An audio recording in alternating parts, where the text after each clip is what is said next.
meeting to order. Roll call, please. Greg Collier, Here. Cameron McGarren, Here. Steve Smith, Jim Ulmer, Joel Gardner, Here. Micah Thomason, Here. Mike Goff. Here.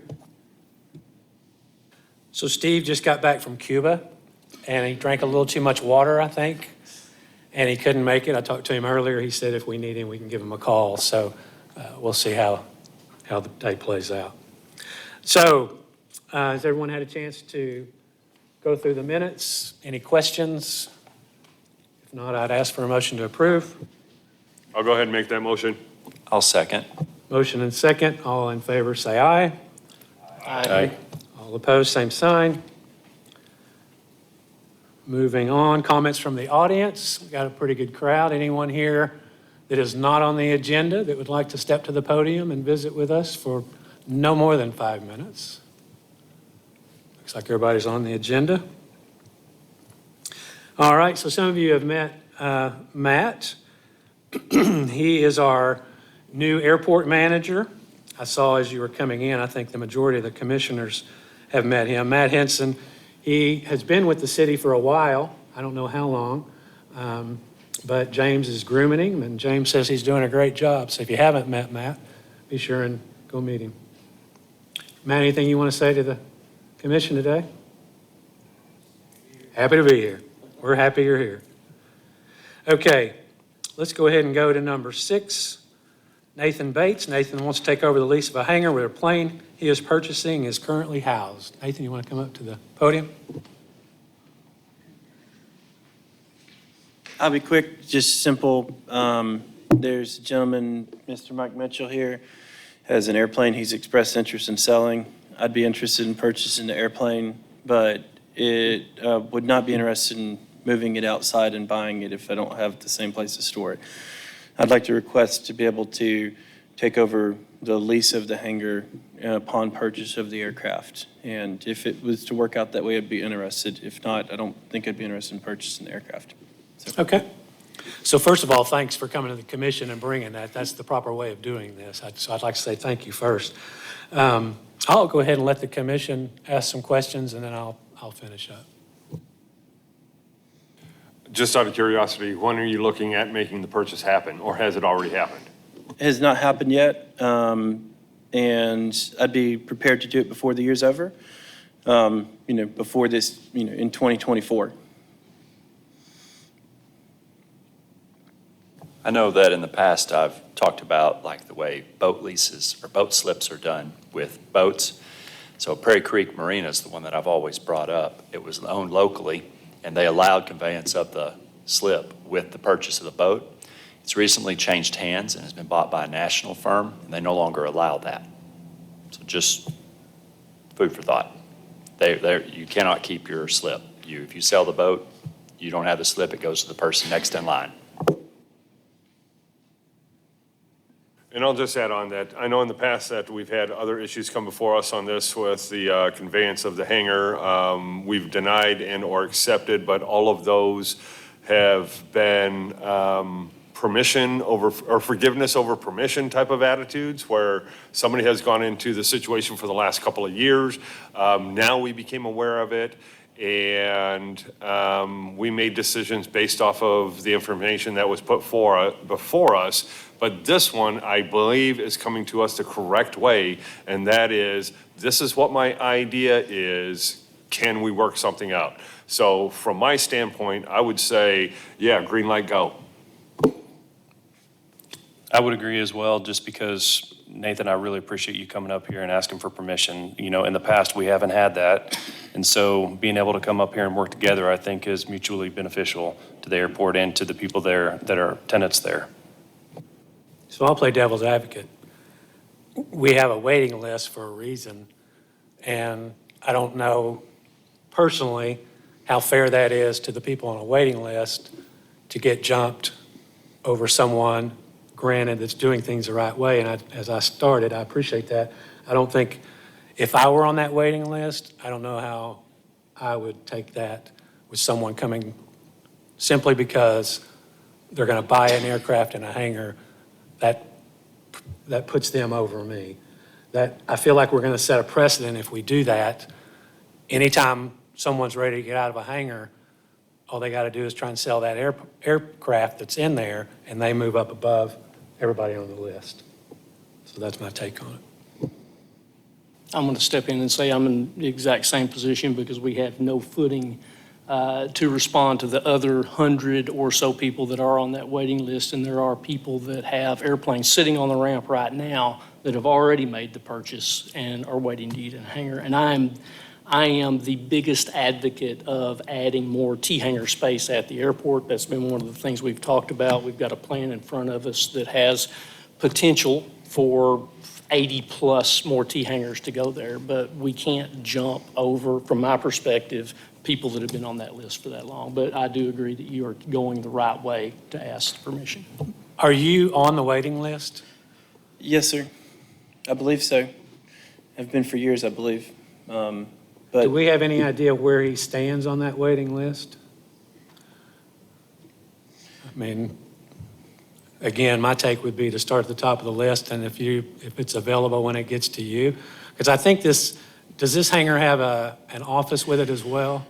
it does, sir. And I would obviously be doing a lot of improvements to the hangar as well. Over the next year, it'd be getting a complete remodel at my expense. And of course, that would add value to the airport and the property in the future.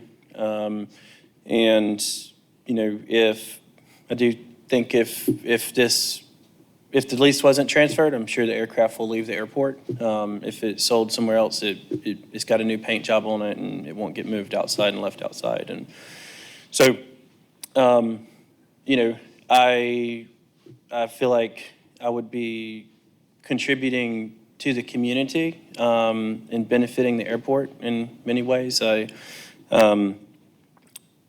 The businesses that I'm involved in are business at the airport are businesses that improve the interest of this community and this airport. And I'd like to do improvements that benefit the city in every way. But at the same time, you know, it's just a proposal. You know, I would be interested in purchasing the aircraft as long as it could stay in its current location and position and didn't have to get immediately moved outside. And if not, I understand. I want to do things the right way, and I want to make sure that we're always doing business in accordance with the rules and regulations of the city and, you know, benefiting the community in the best way possible. Any other questions, comments? Another comment that I would make is that we have a waiting list, but the waiting list is very muddy. Some people are looking for space to then look for an airplane. Some people have airplanes like we're describing that are sitting out there in the weather right now. But that list, well, every time we call and we ask questions, there's people that have dropped off the list. It's kind of how updated is this list? And I mean, I'm all for calling and working our way through that. Mr. Henson, that's going to be something that I'm sure James already talked to you about, but it's something that Laura battled a lot, was that it is an ever-evolving, changing list. And someone might be in the market for an airplane, put their name on the list, and we call them 6 years later when they're number one, and they're like, yeah, I'm not even flying anymore. I decided not to do it because I didn't have a place. That dream is gone. And work your way down. Not to mention that the list includes multiple different size airplanes that are different sizes for different hangars, and lots of different agreements and people that own airplanes together, and whether they're ready to move it or they found something in the meantime. The 100 people or whatever I don't remember what the number is, 80 something if I remember right, are also on every list in Northwest Arkansas. So they may have already found something and they're not necessarily going to call us and say we're off that list. So I hate to delay this any, but the list is not quite as clear as everyone there is ready to act.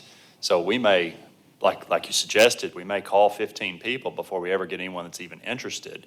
And they may not own an airplane because personally, if I bought an airplane, I wouldn't want to park it out there in the weather myself. So it's kind of like all these different deals are all held up for it. So saying all that, I don't know how we update that list so the next time we have some idea of who's waiting for a hangar similar to this, but knowing that we have 2 or 3 people that we've touched base with that we know would want that hangar would help us a little bit more with the information here. I'm of the mindset to let it convey with the sale of the airplane.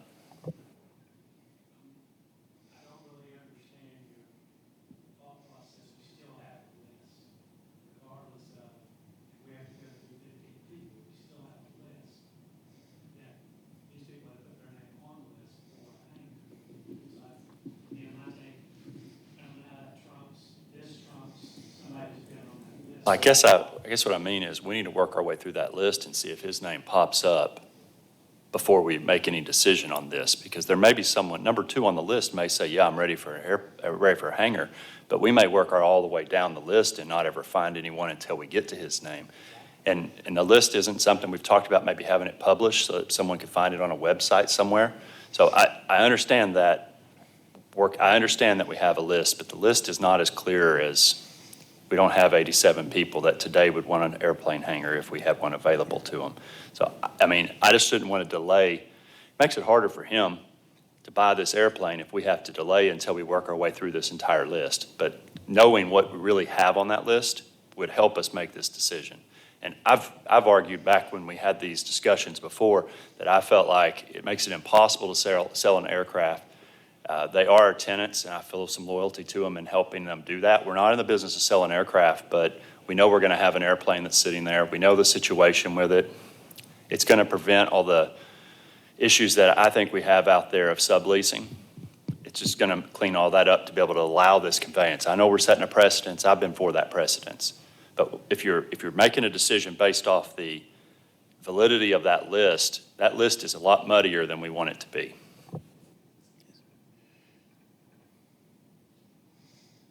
My only concern with us working through a list at this point in time is it actually delays this potential solution for another month.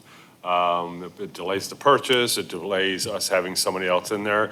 My thought immediately would be to make a motion to go ahead and allow Nathan Bates to take over the lease of the hangar upon the purchase of the aircraft before the end of 2024. Didn't you start out by saying it would be by the end of the year when you purchased it? I'm ready to purchase the aircraft today if this was a solution that would move forward. But, it would be a 2024 transaction. But, Mr. Mike, who has the hangar, he has some items in the hangar that, it may be a little bit of time before he can vacate all of his things. But I will just make one more comment. I'm not speaking on behalf of Mr. Mike. We're not in partnership in business in any way. But I don't know that he is making the decision to relinquish the hangar or, sell the aircraft if, to me, that'd be his decision. I don't know that the aircraft hangar will be coming available if the aircraft, he may choose to buy another aircraft or get out of aviation. I can't represent his interest. But, I'm proposing I would be interested in buying the airplane from him if he was able to transfer the lease to me. But whether or not he'll still sell the airplane or even relinquish the hangar I'm not part of that decision, and I don't know that will be becoming available.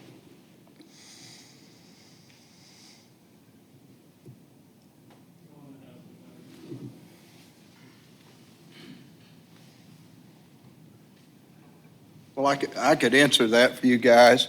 I've known Nathan a long time, and he wants to buy the plane, and I'd like to sell the plane, but if he does not buy the plane, I'll still have the plane, and I won't be relinquishing the hangar. So it's not like a hangar's going to become available if he doesn't get to purchase a plane. The hangar's still not going to be available if that sale doesn't go through, if that clarifies anything. So you're going to stay there if you don't sell that? Right. Yes. So the hangar's not going to become available in the event this sale is not consummated. I thought that might be pertinent to your decisions.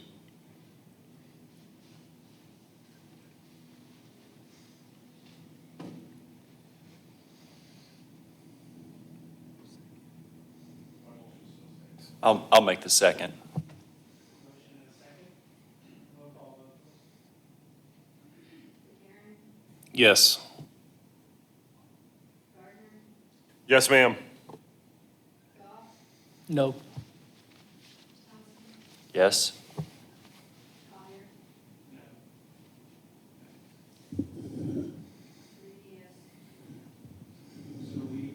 as I said when I started this, Steve just couldn't be here.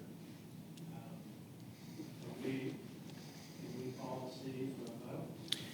No, sir. You've already done the roll call, so, yeah, we've had situations where someone zoomed in or been on the phone, but normally they're there from the beginning of the meeting. I don't think it'd be proper after a motion and a second discussion to then have someone come in. So, Thank you, sir. All right, moving on, number 7, Daniel?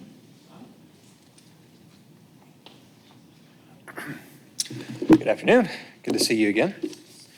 Just a few things to go over. Of course, you've got the numbers there for October. October was great for us. A huge jump in both Avgas and Jet A. We really like that. I think we ended up, was that 54,000, 55,000 gallons in total. So that was really good. For November so far, we've really pulled back from that. I think we got so busy, we got used to being busy in October, so November feels slow. Probably not slow. We'll see what the numbers end up being. Operations are still pretty heavy. We're still filling up 3 lines full of airplanes a couple days out of the week, which is great for us. I want to give some information on our Halloween event that we held at the end of last month. It was a huge success. It was incredible. We predicted 500, 600, 700 people would show up, and we estimate around 2,000 people showed up. It was nuts. Even if, I've been telling everybody, if we had planned for worst case scenario, our worst case scenario going into it would not have matched how busy it ended up being, which was great. It was a great problem to have. I got a lot of miles in that night running around. We ended up having to park people on the ramp. We had our cordon off area, and we just bulldozed that, and we were just putting people out there and parking them and saying, don't even go through the front doors, just go under the rope. The lines were so long, they were wrapped around the front of the building all the way to the dumpster. And then at one point, it was going the other way towards Hangar 11. So great problems to have. We gave out, being like almost 200 pounds of candy throughout the night. Fire truck was there, a bunch of local aircraft. Flight school planes were there. Mark had the jet out, and his aerobatic plane, his extra, was out as well. He was letting kids sit in that, and grown-ups sit in it. I mean, everybody wanted in that thing. But a lot of fun. A great night for the community to come out and experience a fun, safe, family-friendly event at the airport. While our operations were happening, it didn't have a whole lot going on that night, so the risk there was really low, which worked out great because so much was happening.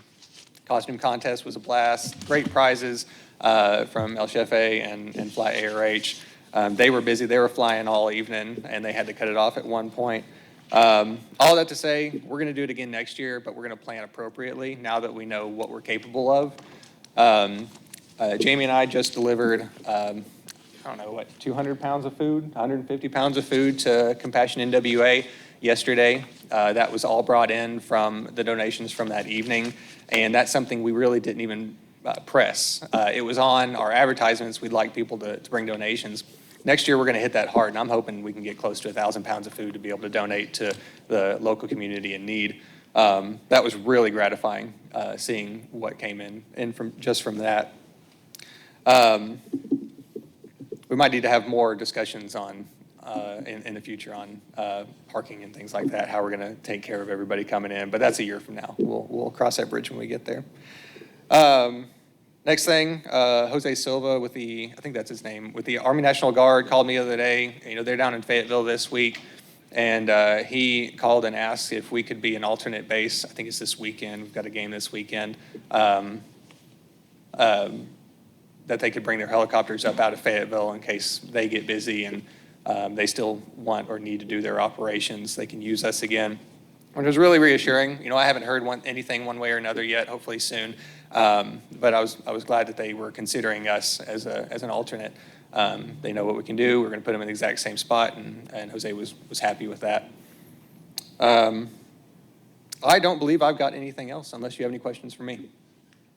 What do you think drove 2,000 versus 300 or whatever you said you expected? Well, we hit the advertising.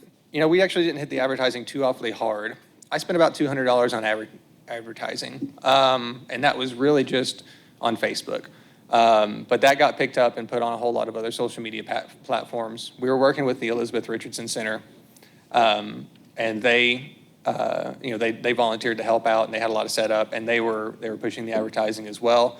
But I think what really did it was originally the entry fee was basically $1 was going to get you in, but if you brought food stable items, you got in for free. And then just a couple days before, the day before, we decided to make the whole thing free. That felt better at the time. We just went with that. And I don't know if that had any sway being so short notice before the event. But I think ultimately what it was an interesting environment, a safe environment on Halloween that parents could take their kids to. And we had families there that were there from when we opened to when we closed, the whole time, going to all the aircraft. It's not like they were going to go trick-or-treating after we were done at 8:30 at night. They might have, but they stayed with us basically the whole evening. And I think that was the big winner. An interesting environment, a safe environment, free entry, and a lot of fun things to do with the possibility of winning fun prizes. A combination of all of that was really the big success. And the biggest thing being everybody's hard work going into it and the night of making it as smooth as possible. I think people were really happy with that. And just leading up to it, they kind of knew this was going to be the best place to take their children rather than down the street. I know a lot of streets in Springdale aren't necessarily where you want to go trick-or-treating. And maybe that had a lot to do with it. A lot of the local community right around the airport just walked over or drove over and came to us instead. I think that was probably the biggest thing. That's great. Good job. Thank you. A lot of fun. Before you go, will you talk about your awning? Oh, shoot. Yes. And I completely forgot to no, I sent it to Beth. Did I send you the awning? Okay. So I talked to, this is the gentleman that we would go with. He has never done like an engineering drawing before. So he drew this up for me. It was like pulling teeth trying to get schematics. I was talking to him about what we need to know is that this is going to be structurally integral. We've got jet blast, prop wash, high heavy winds coming through just for short periods of time right through there. He didn't indicate that would be any sort of issue. There's warranties on the fabric as well. It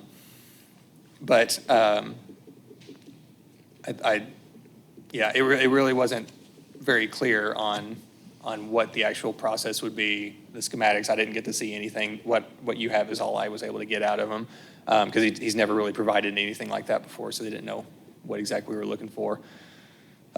So that, unfortunately, is all I have. We would like to do the awning. We feel comfortable with the structural integrity of whatever they would be able to build and put up for us, and he seemed pretty confident in the work that he's done in the past and what that would translate to the product that we would end up having. But that's really all I've got. If you as commission would allow us to build it, would like to see that out there, we'd be happy to do that. But I just want to know what you want to do. Has he put any in at any other airports? No, I think it's primarily business fronts. I don't think he's ever worked at an airport. He hasn't indicated that. My concern would not be if the awning gets damaged. My concern would be if it blows away, tears up, and injures someone or damages the terminal. Right. Yeah, and that's exactly what I was talking to him about, is that if this lets go and goes across the ramp, it's going into a person or an airplane or property, and it's going to do a lot more damage than just the awning coming off. And again, he didn't seem too awfully concerned, but that might be because he wants to sail. I don't know the guy. I've never worked with him before. He's one of two that I was able to talk to, and the other one, the price was so high, it's not really feasible for us. Did it come with any type of warranty or guarantee that, Just from the a rating fabric. standpoint? The only warranty would be on the fabric for no fading for a year or a couple of years. Greg, do you have any thoughts on this? Do you know what we're talking about?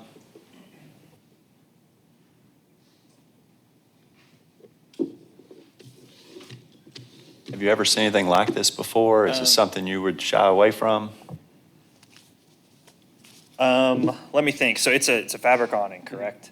I think I would shy away from a fabric awning. I'd probably go for something more, I'd probably go for something metal and then obviously resistant to, I'd probably want to see a spec sheet that says, 45, 50 mile per hour wind rating. And I don't do your job and know how close you guys get jets and jet blasts to the awning or anything, but I know like we can do analysis to tell you, like if you have a Gulfstream G5 this close to the apron, I can tell you, if you're making these turning movements, how close that jet blast is going to be to the awning. That's something we're capable of doing and can analyze for you to help kind of make this solve your problem for you.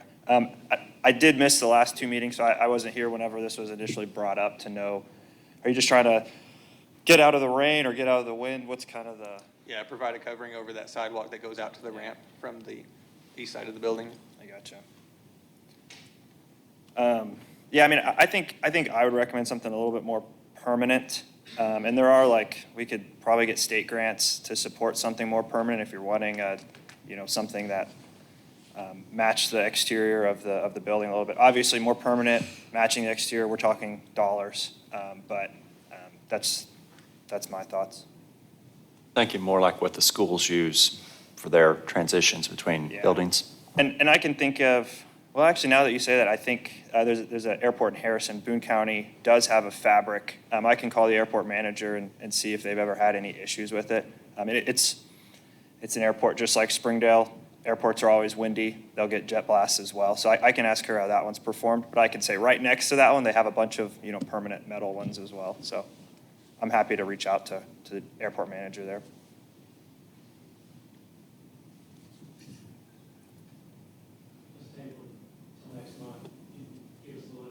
Yes, sir. Sounds good. Yeah, I'll pass that on to Mark and then, yeah, we'll talk about it next month. Sounds good. Thanks for your time. Anything else for Dan?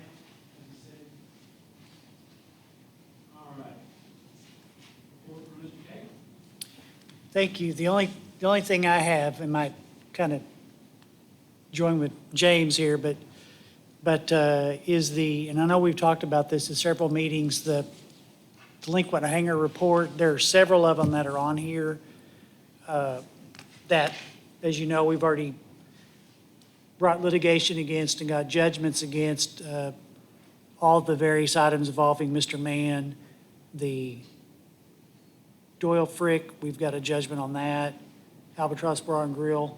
All those, was actually talking to, I don't know if you know, Denise Pierce, our city clerk, is retiring at the end of the year. And our new city clerk happens to be sitting right back here, Saber Jeffus. We were actually discussing this spreadsheet this morning. And I know we've talked about it before, about possibly removing some of these items where they don't appear, they don't count towards the 39.94% over 90 days due list. So it was suggested to me that perhaps the board or the commission take action on removing those. In addition, number 1816, Dairy Gilbo, if you remember that one, is from 8-9 years ago. I didn't even know that one was still on there. That one I thought had already been removed. It needs to be removed. So the only other one that I wanted to ask you about was the 1968 Max Crabtree. If you remember, Mr. Crabtree had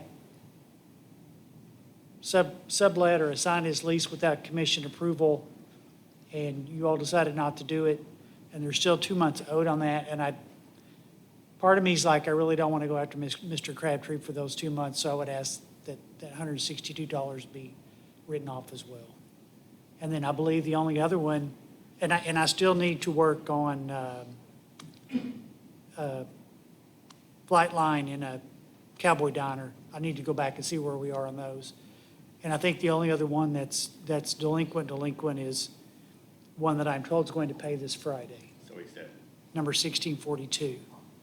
So I just wanted to bring that to your attention, because I know every month we see these numbers on here, and every month we say, why are these still on here? So I think the ask of the city clerk's office was that the commission take action to formally remove those from is that correct, from the list? Since we've gotten judgments. At this point in time, I'll go ahead and make a motion that anything that we have a judgment on gets removed from the list, and also specifically 1816 for $457.20, that's however many years old gets removed, and also 1968 Crabtree gets removed. Have a motion? I'll second. Motion and a second. Roll call vote, please. Goff, Yes.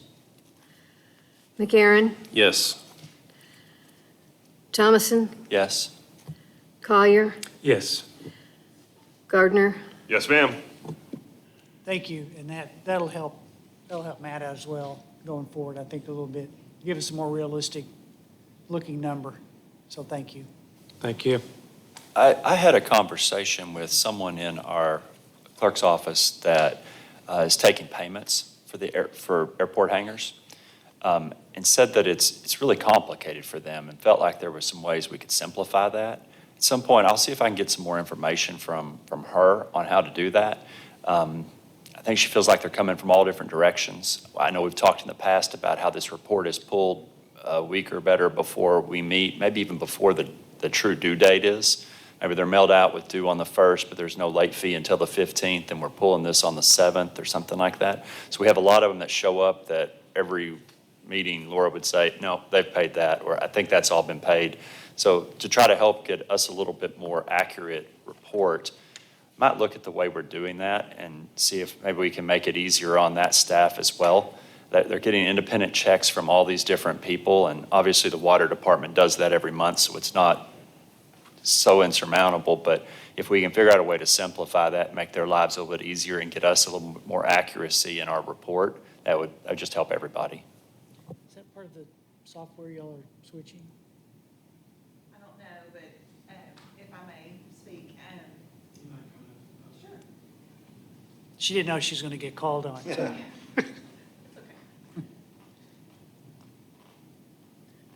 I just wanted to mention the reason I came today was we're wanting to just make sure this becomes more streamlined and where everyone's communicating, and we're going to get it cleaned up. And then Matt did a great job this morning. Our phone was ringing off the hook. He was calling people that were past due, but you're right, we don't want to call people that are not really past due yet.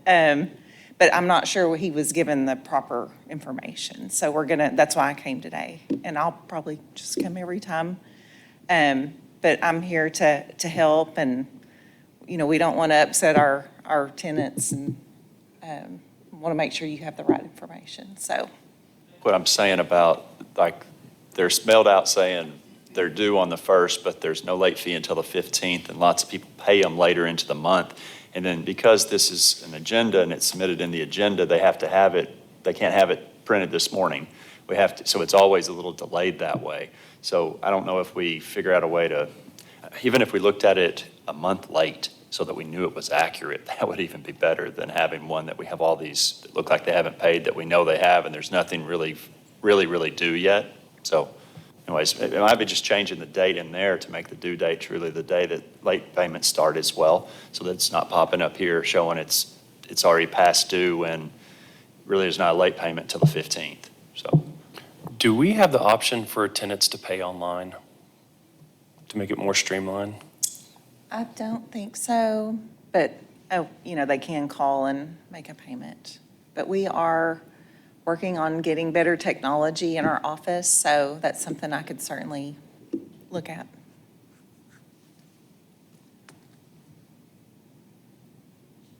Anything else for Sabra? I would just say welcome aboard, congratulations on the promotion, and anything that you've got as a recommendation to help clean this up, I'm all ears, I'll listen. Thank you very much. It's good to meet you. Thanks for coming. All right, James with our operations report, please. So, like they said, Matt's been harassing people this morning, but he has a much shorter list to call than what y'all have. So all these highlighted ones are the ones that's being deleted, and some of them we're cleaning up that shows there's a late fee on them, not a hanger, but, so they're working on getting all that corrected. So as far as, we don't have that many late renters. Operation-wise, they're in the process of going through now servicing hangers. So they'll go through and check cables, rollers, everything like that, bearings, make sure everything's good. So hopefully we can catch a flaw before it breaks down. So that's what we do in the wintertime, make sure everything works right. So when we're doing that, are we also looking through hangars and making sure everything is the way it should be? Correct. Yeah, Matt's got a list to keep the N numbers updated because we have to go to the FAA website, keep all of our N numbers listed. And that's what helps our grants is the amount of based aircraft we have. So that's something that we have to keep updated. So if there's an N number in there that doesn't belong, we'll find out. Good. Can you remind me on, I think when I first was on the commission, there was a rule that everything in the hangar had to be aviation related, and that rule has been laxed. Is that Yes. right? Yeah, it says as long as it's used for aviation, then other items can be in there with it. Boats and four-wheelers are okay again? Yes. Or are okay now? Well, as long as it passes the fire marshal inspection, because they inspect us every year. So if there's something in there that shouldn't be, you'll let us know. But yeah, the FAA says as long as it's being used for aviation, other items can be stored in there with it. And James, I would ask that on the tower list, can you ask them to make sure that they have the right year of record on this report? We've got the 10th month of the year 20. I saw that. And because it's a part of the record now, we're reflecting something 4 years old. So thank you. Yep, I saw that as well. And for our operation, you know, we set a record last year, and we're only 4,000 flights from breaking the record last year, and we got 2 months. So as long as weather holds nice, I can't see why we wouldn't do another great year. So kudos to Summit.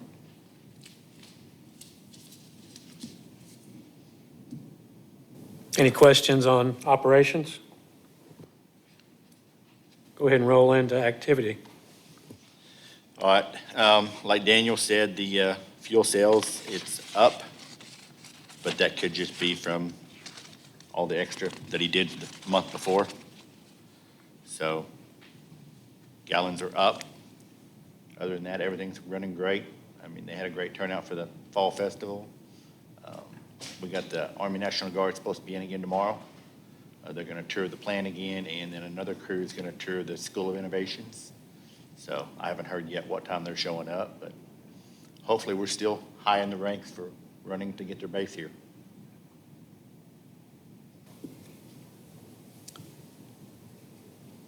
All right, any questions for James before we move on? Greg with Garver?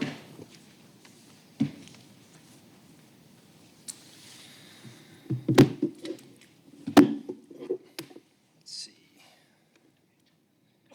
All right, I'll give this a couple seconds to come up here, but I want to apologize. It's been a couple months since I've met with you guys, but I don't have any upcoming plans or anything to miss the next few commission meetings. Joel asked if you would introduce yourself, just. Oh, yeah. I should do that as well. I'm sorry, we haven't met yet before. Where you been? Yeah. But I guess for Mike and some of the other new faces, I'm Greg Thomas. I work with Garver. We've been the engineer for the airport since before my time, but I'll go through a few of the ongoing projects, and we can also talk about some of the hangar development and also some of our grant funding as well. So feel free to stop me at any point and ask a question. Let's see. I think I got this right on my end. Okay. Maybe I shouldn't have unplugged it then.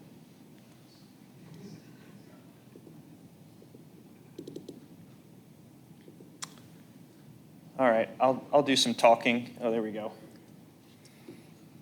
Getting a little closer there.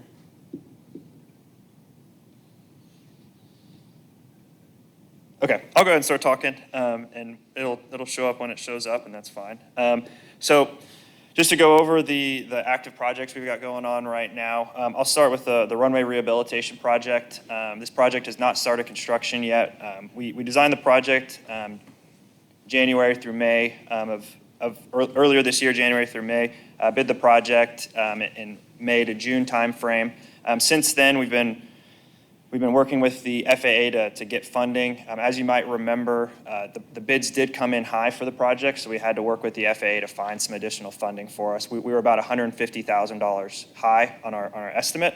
And so Kathy Franklin and the FAA project manager, she did a good job finding that additional money. However, because we were high, she had to wait until the end of the fiscal year to fully confirm that money in their allocations. And so that kind of set our whole construction process back a little bit. And so we didn't receive verification of funding until the end of December on this project. Since then, I've worked with the contractor to try to get dates set for this work. This runway rehabilitation project, just for the both of you, we're just going to be seal coating, remarking, and installing grooves on the runway. This work isn't great work to be going on during the winter due to the temperatures. We need higher temperatures for the markings and the seal coat to set. The work will also be taking place at night so that we don't interrupt operations to the airport, which night also makes it difficult for temperatures. However, I've talked to the contractor and we've kind of come up with a good plan to still provide the grooves for the runway before that winter season, and then wait for the markings and seal coat until the spring whenever temperatures warm up. So I've got a pre-con scheduled here in the next 2 weeks to start, preparing, meeting with stakeholders and planning those dates for construction. The plan is we're going to come in and spend a couple nights sealing the cracks on the runway. Then we'll probably wait a couple weeks, let that crack sealant set up. Then we'll come back and install the grooves for the runway, probably a couple nights there as well. And so we're going to have probably a series of 2 or 3 night closures throughout this winter. And then probably around March or April, we'll come back and probably have another series of 3 to 5 night closures where we'll finish out the rest of the project. Does all of that make sense? Yes, sir. On that seal coat, are we going to get a locked-in price on the petroleum-based products if we're pushing it out 6 months? Yep, all prices are locked in. I've confirmed that with the contractor, so we're good on prices. And then just one more reminder on funding, that's going to be a 90-10 FAA grant. So 90% of it funded by the FAA, 10% of it will generally come to the airport. However, we'll get a state grant to cover that 10%, so it's really going to be no cost to the airport at all. Any more questions about the runway rehab project? Awesome. So I'll move on to the next project. We have the tower rehabilitation project. This is another one. The scope of this project is just to replace aging radio equipment in the tower and also do just a little bit of a renovation to some of the cabinetry up there. We were awarded a 100% funded grant from the FAA for about $380,000 back in May. And so this project is moving forward just fine. Construction is expected to start in January, and that's per Mike Sparks, the tower manager. He requested January start just because that's when operations are a little bit lower and it'd be easier.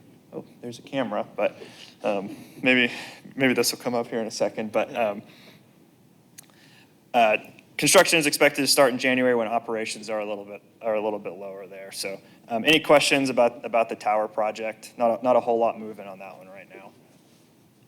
Okay. And then lastly is the Powell Hangar project. If you've been driving down Powell Street recently, you've probably seen the construction going on there. The detention pond piece of that project is complete and has been complete for a couple months now. The hangar is substantially complete as well. The building's up, all the siding and electrical is substantially complete on that. We've got the doors on it as well. And I've got some pictures that I can show of that once this gets pulled up. However, what we are waiting on is the water and sewer. That was delayed on this project due to some coordination, trying to get a pre-con set up with Springdale Water, the utility. But they're out there working on it now. Right now, you can see if you drove by, portions of Powell Street are closed while they're in the street, bringing the water and sewer lines under the road. I'm talking with them this morning. They're expecting to finish before Christmas, and so I'll probably add a couple weeks onto that and say that they'll probably pass their final inspection probably mid-January or so, and we'll be able to close this one out. So that's the Powell Hangar project. Any questions about the Powell Hangar project or any other projects that I mentioned there? Okay. Greg, was there any other items that you wanted me to address here? Can you talk about us becoming a national airport That's versus what I was a? getting ready to say. Okay. Perfect. So I missed that announcement. I wish I could have been the one to make that announcement. But the NIPIAS report, which is just the National Plan of Integrated Airport Systems, it categorizes airports, regional, general aviation, national. So Springdale got bumped up from regional to national. The reason for that, there are three things that go into this categorization. It's going to be based aircraft or based jets, international flights, and then IFR operations. And so I think what raised us to that next level was the base jets. We finally reached that over 11, and we're able to record that and report it to the FAA. So I think that's what did it this year. Funding-wise, what that means is it means we're more competitive for every grant that we go for. The FAA is going to prioritize a national airport over a regional airport. But what that also means is some of the AIG money that I've referred to in the past, it's the 5-year program, started in 2022, that was kind of related to the COVID relief. Previously, the airport had been getting about $300,000. For the last 2 years of that program, for fiscal year 25 and 26, we will get $800,000, so a very sizable increase to our total there. So where we're at with our AIG money, we've spent all of it to date on both the runway rehab project and the Powell Hangar project. And so moving forward, we've got $1.8 million to spend on projects moving forward. And that's already allocated to the airport, and so it's available for the next 3 years for us to spend. So is that a match fund, or how is that? So that will be 95% funded by the FAA, and the rest of the 5% will be matched by the state. And so it's effectively 100% funded. And that is programmed allocation, not competitive. It is not competitive, correct. There are rules associated with it. We'll still have to meet FAA eligibility rules, but I will say that typical FAA eligibility on most of their projects, they like pavement, they like keeping things rehabilitated so that their investment can stay in good shape. However, on this COVID relief specific money, they did widen their rules, and so we've seen it been used on hangars before, taxi lanes, things like that. So they've stretched it out a lot more as far as what's eligible for this $1.8 million that Springdale has now. So things like infrastructure for developing areas for new hangars? The taxi lane, yes. Utilities, that will be, I think that's going to be a case-by-case basis. What they don't like, the FAA doesn't like, exclusive use is what they call it. So as long as we can prove that the development provides access to the public or more than one hangar or more than one individual, we should be able to get that funded. And then one more thing is the FAA will not cover any utilities that are off airport property. So for example, we ran into that on the Powell hangar. We're pulling utilities from across Powell Street. Powell Street's not airport property, and so there was some amount of that project that the FAA couldn't fund. And so that's another thing to keep in mind as well. State grant, is that what covered that? Yes, sir. And state grants a lot more lenient on those kind of things, so. Who are other national airports that are kind of in our market? So Rogers has always been a national airport. And then Fayetteville was recently moved from regional to national, I think, a year or two ago. And those are the only two in the area. XNA is going to be a different category commercial service, but otherwise, I think the national airports in the state, I think there's one in Jonesboro. I think that might be one of the only ones. So Rogers, Fayetteville, Springdale now, and I think there's one up in northeast Arkansas.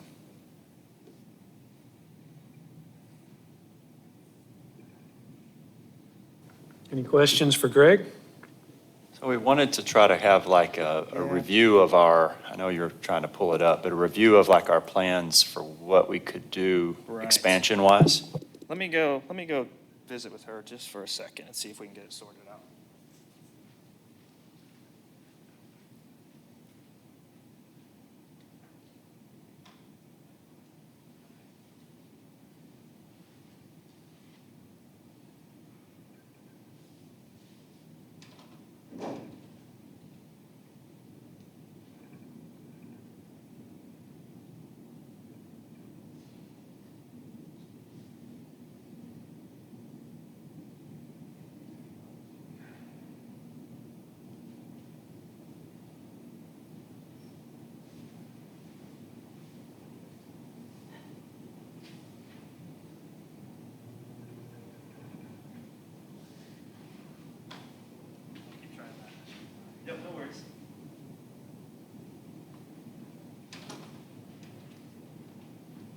All right. I don't know if we're going to have a solution to this right now. I think she mentioned that she might have to restart her system, or I might have to restart my system, and that might take longer than we have here. Can I make a recommendation that the presentation that we had months and months ago that showed prioritization of what we could or should be doing be revisited at the next commission meeting?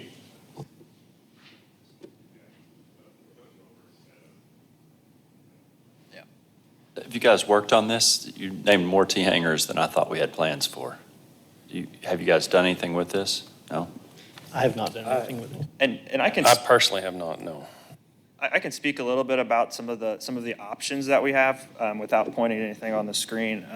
I did talk with Ed Stith with the building department with the city of Springdale about expanding some of the T-hangers. I think previously that was something I wanted to stay away from because I was worried about, attaching to and expanding to an existing building.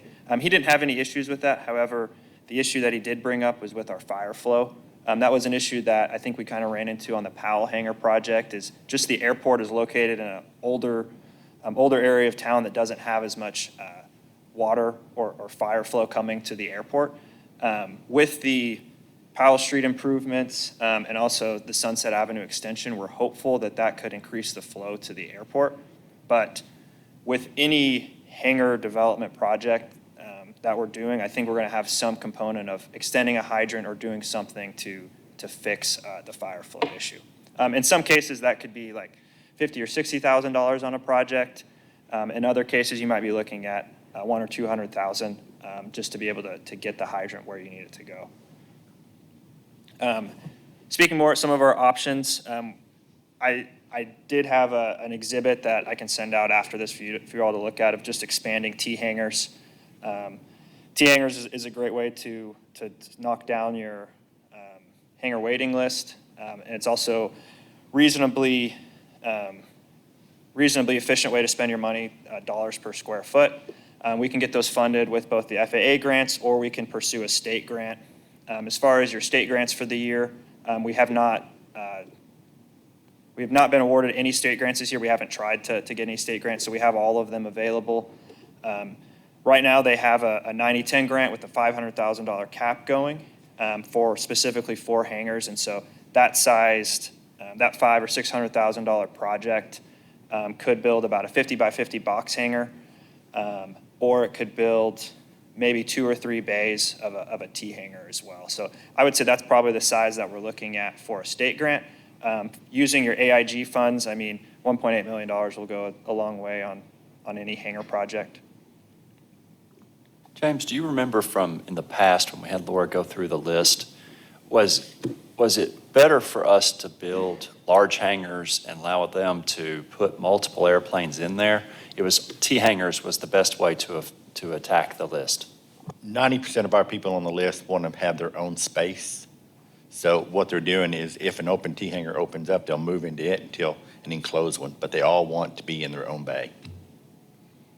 How many of ours are still open? I know we closed some in a few years We ago. have eight bays. But they're full too, so. Because there's people who want open T-hangers. Is that something we should look at, is whether we close in those? Remember, we did it with some guy out of Gentry or Gravett. He came in thinking it was relatively inexpensive for him to close them in. Might be a way that we can make those hangars that are second choice, first choice. It doesn't help with our hangar list, but. Well, those hangars set a precedence for people who want them. The way we enclosed them is there's no interior walls. So it's not still a high want.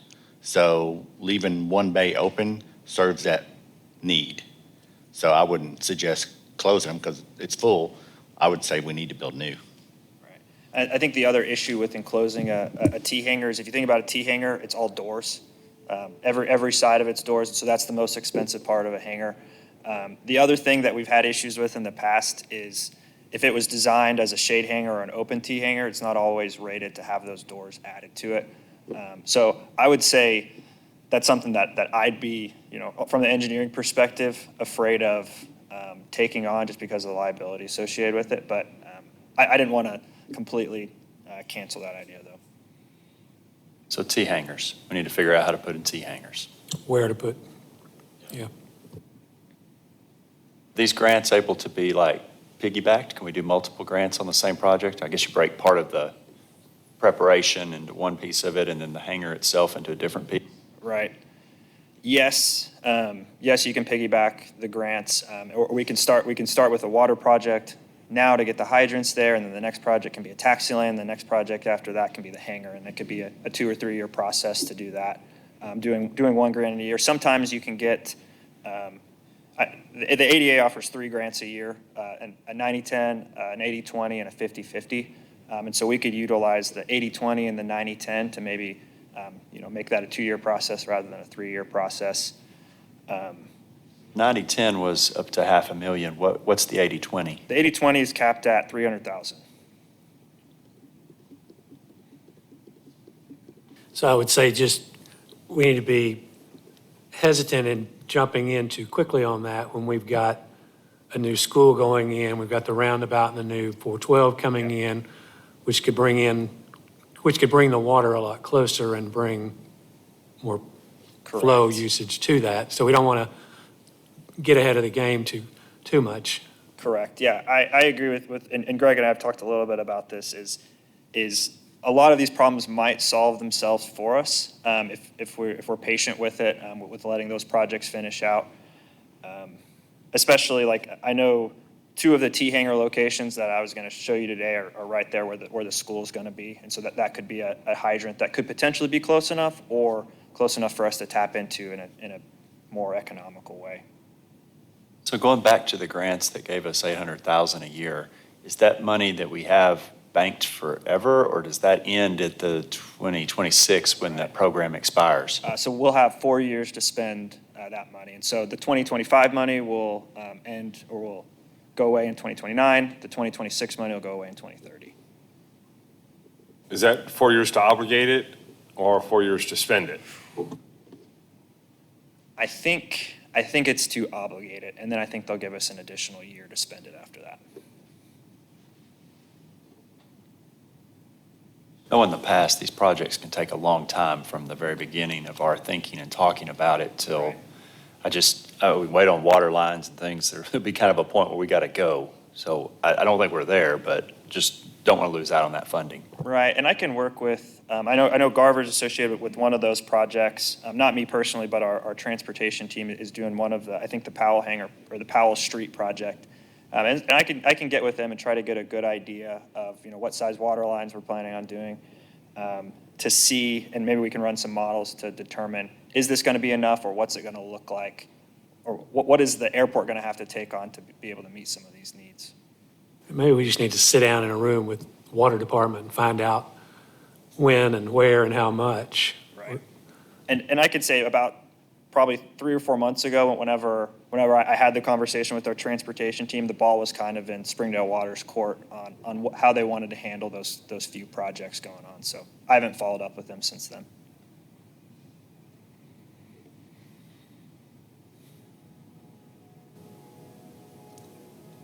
So we're out on, I guess, we're not going to get that? Okay. That was a thumbs down. Are there any other HDMI cables around here? Do you guys know? Or any other places to plug into? It doesn't look like it, so.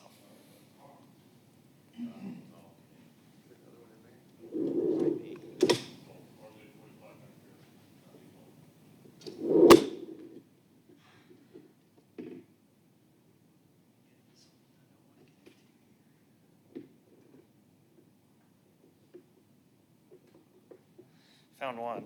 Let's see.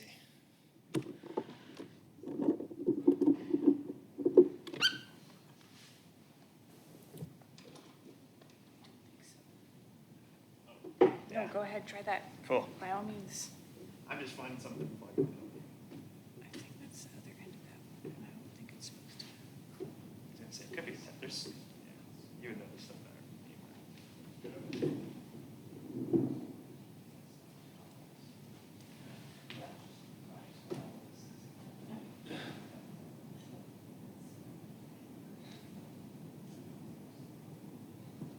you're welcome to click whatever you need to in there. Okay, let's move on. We'll just move this to next month and You'll Pick it up. promise to be there, Greg. I know you got a busy schedule. Let's see. Yes, I'll promise to be here. But yeah, as far as action, I'll follow up with our other, groups to see if I can get any information on the water line. And I think the last thing that I wanted to add is as far as T-hangers, the only space that the airport has available right now for T-hangers would be expanding the existing ones. Whenever we've looked at our plans previously, it's really only box hangar development that we've been targeted to. If you guys remember the hangar development program, and so until, if you remember, south of the Powell hangar, there's that church property. That's kind of what we targeted as our T-hangar development area. And so until that becomes available, I don't know how many other T-hangar locations there would be. what about east of that? South of the detention pond on our property Kind of where still? the maintenance shed is, yeah, or the maintenance building. Say it again. Yeah, that. Right. And there's some box hangers that we could fit in there. I think the issue with a T-hanger is there's doors on both sides, so you have to put pavement on both sides, so they do take up a little bit more space than a box hanger does. I'll go ahead and look at that. My other issue is that might cut off development for those future T-hangers. Well, is this money available for land acquisition? Are we able to expand the airport? I mean, the FAA usually looks good on that. Yes, I know James has probably been more involved with it than I have, but yes.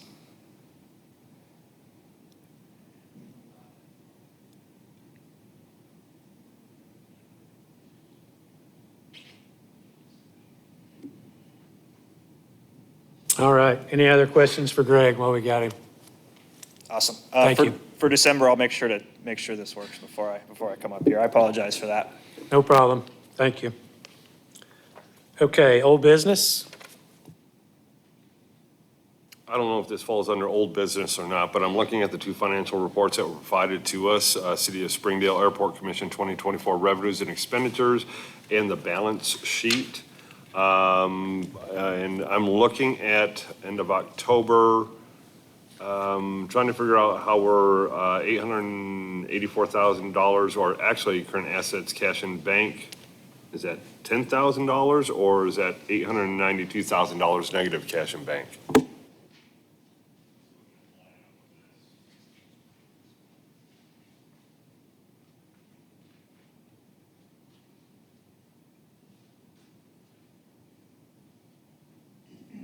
I'm assuming we're waiting on a check? The last time I talked to Cody, they're still waiting on the grant money to return. So once we get our grant money back, they were waiting on final checks. And once we get the canceled checks back, then we can send off to get the grant money back. Okay, so that is not actually a negative bank account balance. That is the ledger balance, as opposed to, all right. And then one of the things that I noticed on here is that, let's see, accounts receivable, 10,519, but yet the accounts receivable on the landscape page, shows about 56,190. I don't know, these things to me aren't balancing out all that well. These two different programs that we're managing, or one that is given two different reports? Yeah, I don't know what the report you're looking at.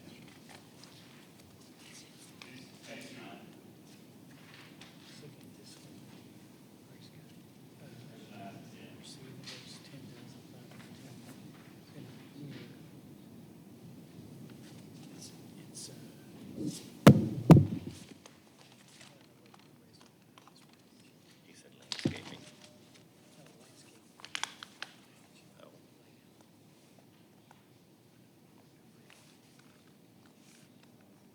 Are you looking at the total revenue? Is that what you're looking at for October? Yes, sir. Revenue for the month of October shows 58,207. And revenue, accounts receivable net is only 10,519. And even our terminal rent is 36,000, or hangar rent, excuse me, is 36,951, and terminal rent is 3,153. I mean, that right there blows the 10,000 income out the window. So I don't know. That's why I'm wondering if, as we take a look at what's going on with Ms. Jeffrey's new position, maybe we can work towards a better financial report. Yeah.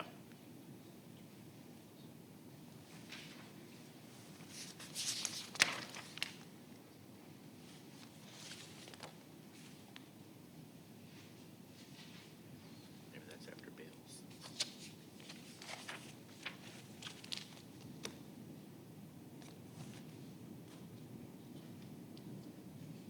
By the way, no answer is needed, just bringing up observations.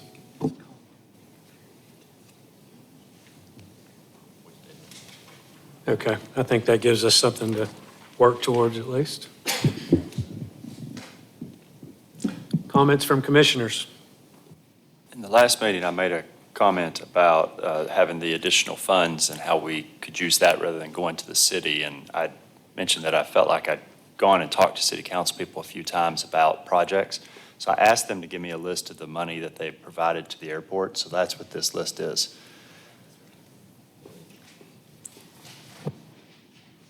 It was given to me and told this is a rough list. So some of these things, I don't necessarily remember that many different terminal improvements that we've done. I know we've done some big projects. I don't remember the small ones or the LED lighting. I'm assuming that may be when we were fixing the PAPIs, what was it that we were working on? Is that right? Yeah.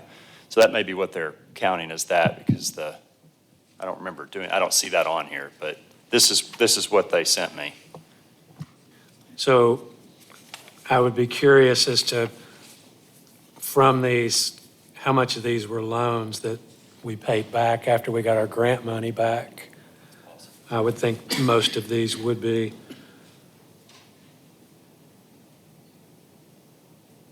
I don't think the ATCO building down there really should be included in this. No, it's not really, it's an asset purchase that the city wanted to do. So I just, I didn't want to give you the complete list of what they gave me.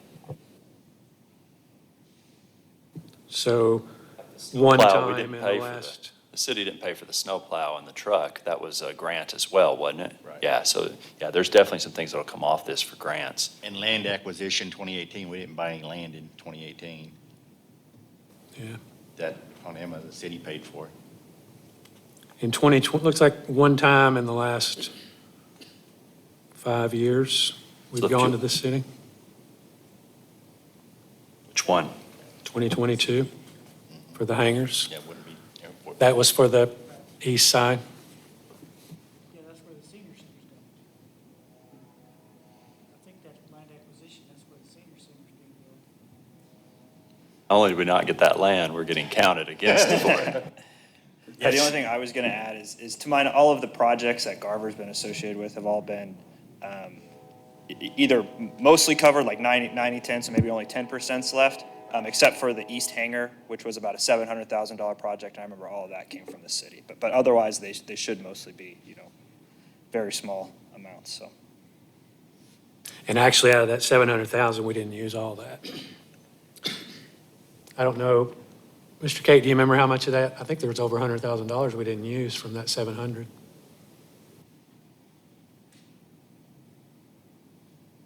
I'm going from memory on that. I don't know that for sure, but I know there was some left over. Colby and I talked about that a few months ago. So this is the city prepaying for us, and then we're paying back the loans. That's, Other than the 700,000.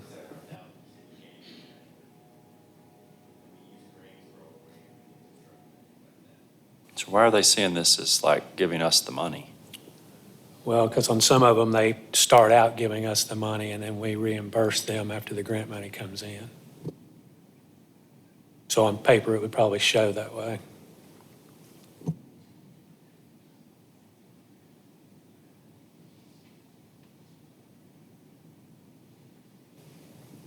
Is that really how we want to show it? Is that we're getting the money from the city and then we're paying the city back?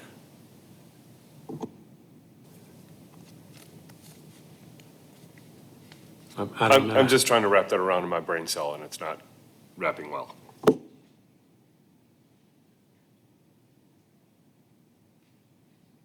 Well, and, I mean, I think if we want to delve into this, we could delve into it more. I'm not going to waste the time to do that, but as some people have said, some of these are not accurate to begin with. I'll ask some more questions. Anything else you want to discuss on that? All right, any other comments from commissioners? Thank you, everyone. We're adjourned. Oh, wait a minute. I would like to comment on Mr. Thomason's request of validating the hangar waiting list. I'd like to see follow through for that, but I think it'll be very helpful as we start looking at what our need for T-hangars is. And by validating that, I mean going through the list, talking to the people, asking the question, are you ready if it were available today to take it for aviation need, and just seeing where we really stand. When did we last do that? Last year. Yeah, we just done it. It's pretty recent. And I would go with Mr. Goff on this one.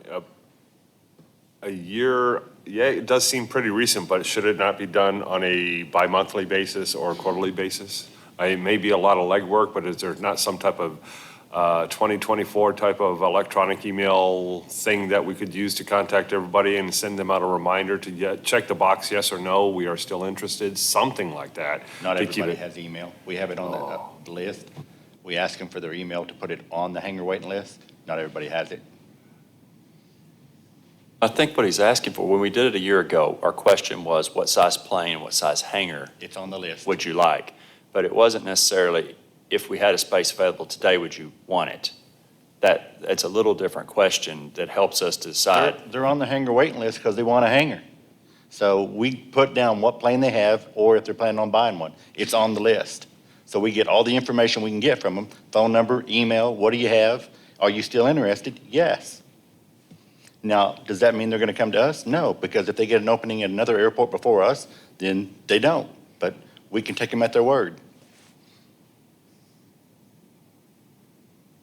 But we will call and update the list again to make sure everybody's still on it that wants to be on it. I want to see an update on the list of the people that have been on it for years and dropped off. And I'm going to say that I thought that I was on the list and I wasn't contacted last year. So there's something wrong with the list. We need to keep it updated periodically. And it needs to be just a matter of course of doing it, whether it's every year, every 6 months, but some period of frequency.